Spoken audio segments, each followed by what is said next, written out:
بسم اللہ الرحمن الرحیم۔ ناظرین گرامی، مشہور تابعی حضرت ابراہیم نخعی جو کہ بہت سی حدیث کی کتابوں کی بنیادی راوی ہے، جن سے تمام مکتبہ فکر روایات پیش کرتے ہیں، انہیں کے بارے میں المعجم الکبیر للطبرانی میں روایت ہے، وہ اکثر فرمایا کرتے تھے اگر بالفرض میں قاتلان سیدنا امام حسین میں شامل ہوتا اور بالفرض میری بخشش بھی ہو جاتی اور مجھے جنت میں جانا نصیب ہو بھی جاتا، تب بھی مجھے اس بات سے شرم آتی کہ رسول اللہ صلی اللہ علیہ وسلم کی میرے اوپر نظر پڑتی اور وہ فرماتے کہ تو بھی حسین کے قاتلوں میں شامل تھی۔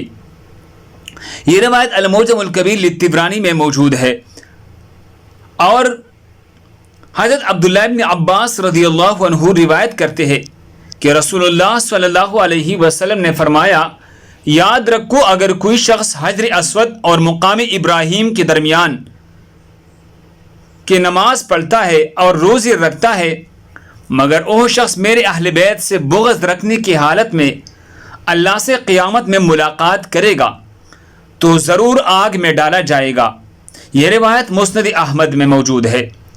حضرت عبداللہ ابن عباس رضی اللہ تعالیٰ عنہ بیان کرتے ہیں کہ ایک دن میں نے دوپہر کے وقت رسول اللہ صلی اللہ علیہ وسلم کو خواب میں دیکھا۔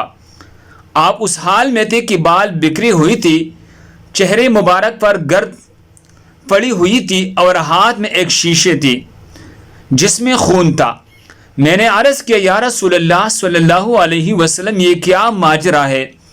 حضور صلی اللہ علیہ وسلم نے ارشاد فرمایا، یہ حسین اور اس کے ساتھیوں کا خون ہے جسے میں آج صبح سے اکٹھا کر رہا ہوں۔ فرماتے ہیں میں نے یہ دن رکھا اور بعد میں تصدیق ہوئی کہ اسی دن 61 ہجری 10 محرم کو سیدنا حسین کو شہید کیا گیا۔ ناظرین گرامی، ایسے شہزادے کو شہید کیا گیا کہ جس کے تاجدار کائنات نے کئی مرتبہ سجدہ لمبا کیا، بہت دفعہ خطبہ چھوڑ دیا، کئی دفعہ نماز لمبی کی اور بعض دفعہ جماعت چھوٹی کر دی۔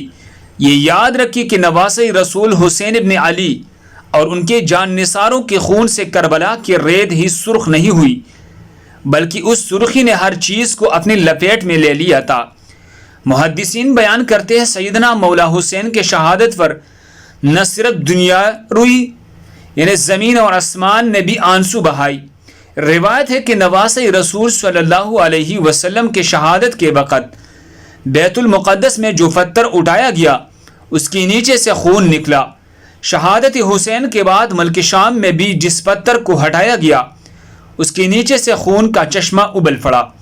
محدثین کا کہنا ہے کہ شہادت حسین پر پہلے آسمان سرخ ہو گیا پھر سیاہ ہو گیا۔ امام طبرانی معجم الکبیر میں محمد بن ابن سیرین سے روایت کرتے ہیں، حضرت سیدنا امام حسین کے شہادت کے وقت آسمان پر سرخی چھا رہی۔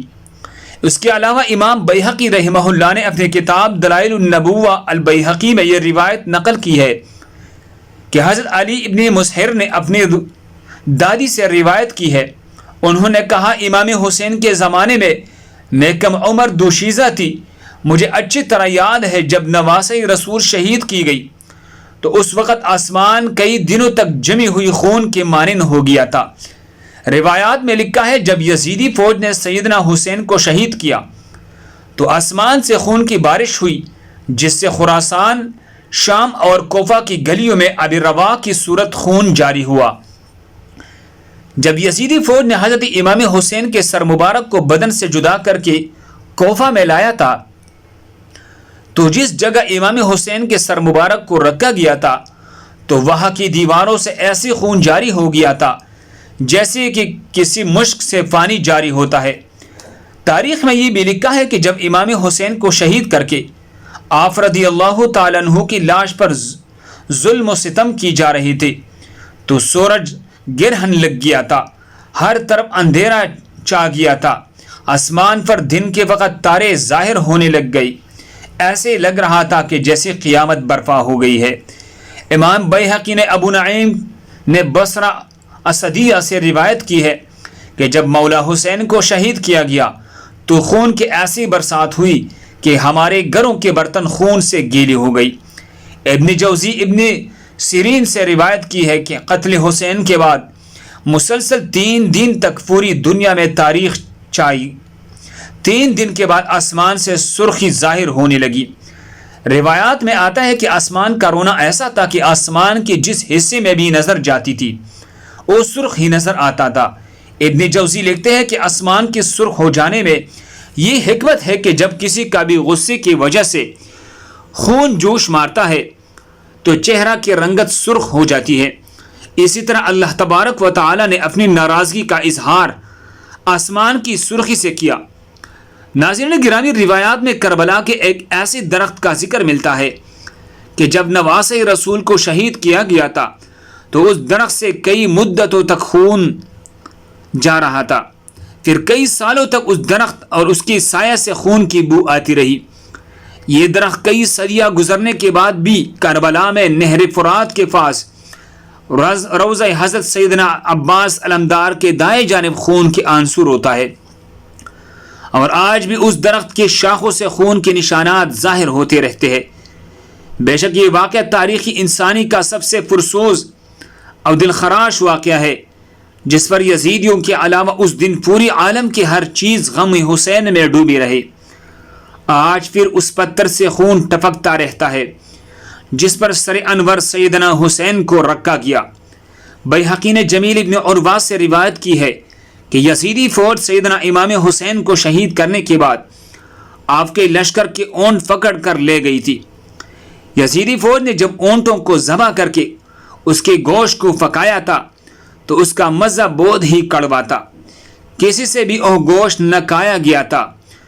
دوستوں، نجات اسی میں ہے کہ اب بھی موقع ہے جنتی سرداروں کے شان و عظمت کا اقرار کر لو، ورنہ وہ دن دور نہیں کہ بروز قیامت تمہیں بھی یزیدی لشکر کے ساتھ کھڑا کر دیا جائے اور پھر حساب دینا بھی ایک عذاب بن جائے گا۔ اے اللہ پاک، ہمیں، ہمارے والدین اور ہمارے نسلوں کو بھی نبی پاک صلی اللہ علیہ وسلم اور ان کے اہل بیت سے سچی محبت عطا فرما دے۔ دشمنان اہل بیت اور بغض اہل بیت رکھنے والوں کو ہم سے دور فرما دے۔ اے اللہ پاک، ہمارا تن من دن سب کچھ پاک نبی حضرت محمد صلی اللہ علیہ وسلم اور ان کے اہل بیت پر قربان ہو جائے۔ کمنٹ سیکشن میں آمین لکھنا مت بھولیے گا۔ اللہ ہم سب کو اس پر عمل کرنے کی توفیق عطا فرمائے۔ دوسری مسلمانوں کے فائدے کے لیے آگے ضرور شیئر کرے۔ اور ناظرین گرامی، عاجزانہ درخواست ہے، اگر آپ کو مزید ایسے واقعات پسند ہے تو برائے کرم ایسی بہترین واقعات کے لیے ہمارے چینل کو ضرور سبسکرائب کرے۔ اللہ آپ کو جزائے خیر دے۔ جزاکم اللہ خیر۔